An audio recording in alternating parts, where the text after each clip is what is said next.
Hi guys, welcome to my channel. Before starting, subscribe and like the videos, it really helps a lot. The content from this video are taken from the web novel and manga series of Mushoku Tensei Jobless Reincarnation. Now please enjoy the video. Volume 7 Chapter 6 Fifth Senpai Part 1. Around 1 week had passed.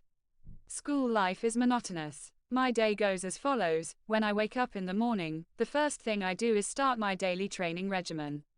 In accordance with this one manga I had read in my former life, a certain man did 100 push-ups, sit-ups, squats and then ran 10 kilometers a day, and by sacrificing his hair, he achieved something like the world's strongest power.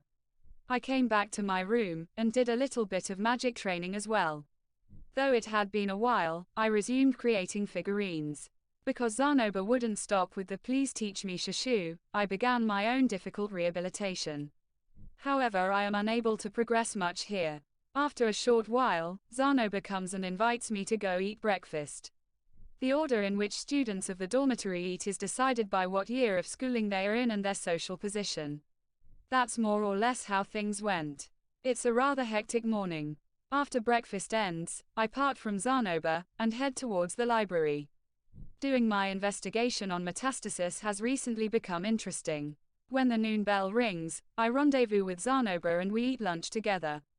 He is also doing his best. The parts of his lessons he doesn't understand from class, I inquire about. If it's something I understand, I try and explain it to the best of my ability. It seems Ranoa only takes classes involving earth magic. Well, I think it's fine for him to do what he likes. By the way, I've been eating meals with Ranoa almost entirely outside. Occasionally, I get a strange look, but no one seems to have a problem with it. Once in a while Elinalise pops in. Ranoa doesn't ever seem to catch her considering then she just suddenly leaves for somewhere else. Her hangout is roughly the first and second floors of the dining hall. The reason being that she cannot bring a boy inside the girls' dormitory. When the reason for why is made clear, they instead go parking late at night off the side of the road in the neighborhood. Busy by day, busy by night, what a tough person. Incidentally, the dining hall has many different cuisines that satisfy my palate. Usually the meal will be made with the karage-style nanahoshi grilling method, or curry soup, which is another different but good imitation of the curry I once knew. While it hasn't made it to being one of my favorite foods, I am satisfied enough just because something similar to it came out. In the afternoon, I head for a class in the main school building. The lessons I learn are the foundations of divine attack and barrier magic. Divine attack magic's principles are said to be particularly effective for dealing with things like ghost-like entities or monsters that are gaseous in nature. It's probably closest in theory to disturb magic. That's the image I have now of just throwing magic out like that. However, just throwing magic power out will not give damage. There is some special action needed, but I don't understand what it is. If I was perhaps a master exorcist in my previous life, I might have some understanding in this area.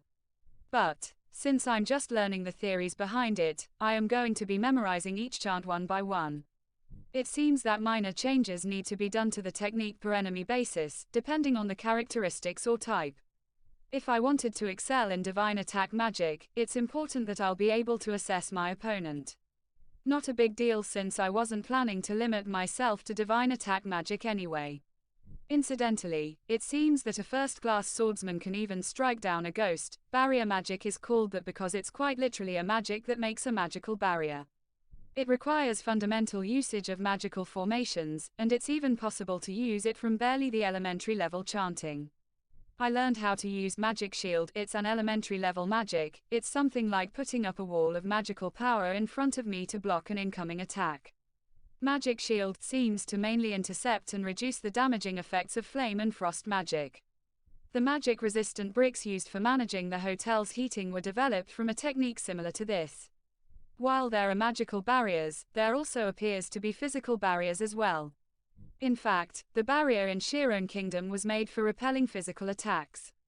I'll be learning this sooner or later, won't I? When I ask a teacher about that, I learn that when it comes to divine attack and barrier magic, that the Milis religious order seems to be the only ones who have the rights to be teaching higher level magic in those fields. The academy is limited to only an elementary level class on the subject. I was told I couldn't learn how to use a physical barrier here, since physical barriers were considered an intermediate level technique. While the teacher can use it, it would be a violation if they were to teach it to others. If it comes out that there was a violation committed, it's possible that they will be excommunicated from the Milis religion, and may face a heresy inquisition. It seems that originally even a beginner-level class on these two subjects were not allowed before. However, about 2 years ago, provided certain conditions were followed, limited teaching was authorized. Because of such limiting circumstances, it seems the focus of the class shifts more to the methods of how magical barriers can be broken instead. Barrier properties are anti-physical and anti-magical. It's said that if a person is a saint class and above, they can combine the properties of both barriers and create one with a special trait. Also, barriers have various purposes, such as for the sake of defending oneself and for the sake of imprisoning other things. Roxy had spoken to me a little about barriers. Back then, I didn't really understand what she meant about barriers, and I guess I more or less ended up ignoring that part. With that being the case, I end up studying from the beginning, and it also serves as a review. When class ends, I return to the library. Until it gets dark, I study about metastasis. And then when I return back to my dormitory, I eat dinner, and go to sleep after a little bit of time is spent making a figurine. When the daily life cycle was established, flexibility in things began to appear. However, the burning general of the night remains extinguished by the town's freeloading firefighter. In other words, there are still no signs of recovery. Part 2. Then such an occurrence happened one day. I was in the library during the evening. There studying metastasis cases, and then Fitz-senpai showed up. Sunglasses and white hair. He had on a stylish mantle, over the specified school uniform, sturdy boots, and tight white gloves. Though I've met Fitz-senpai many times, I have a feeling he is always dressed in these clothes. Rudeus-kun, is it alright if I join you? No need for formalities. Now then, I warmed a place for you, please sit down and have a thaw. Ahaha, sorry to trouble you.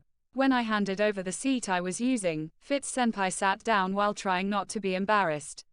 I pull a new seat next to him, and continue conducting my research. Have you made any progress in your researching? Fitz takes a look through what books I have at hand. It's been a week since then. I have come here every day hunting documents related to metastasis. I have come to understand that similar cases to what happened to Fedora territory also have happened in the past. Fitz-senpai asked to hear all about what I had researched so far.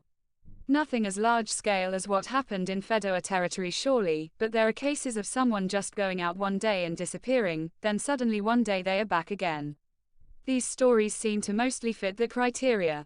The so-called spiriting away. One person suddenly disappears by themselves, they appear somewhere else, then just as suddenly they reappear back in the same place. Things such as this are relatively frequent in this world, though it is a rare occurrence. So, then, you are saying what happened to Fedora territory is like the same thing.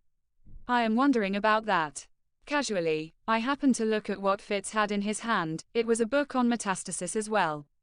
Perhaps, you would be willing to give me a hand with this. When he heard that, he shook his head. I don't think so. I also am just examining the metastasis event normally. Oh, is that so? Is there a special reason for that? Perhaps a command from Princess Ariel. It's nothing like that. Fitz-senpai moves his hand to his jaw, and seemed to consider something for a little while, then the edges of his mouth crooked and he laughed. He was laughing at himself. To tell you the truth, an acquaintance of mine also became missing because of the metastasis event. That is, what can I say? That's not good. I remembered the list of fatalities at the refugee camp.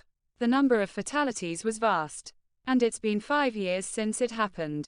It's already been considered too late to find any other survivors. Surely, even an acquaintance of Fitz-senpai wouldn't be alive still. I, who had every member of his family still alive, was immeasurably lucky.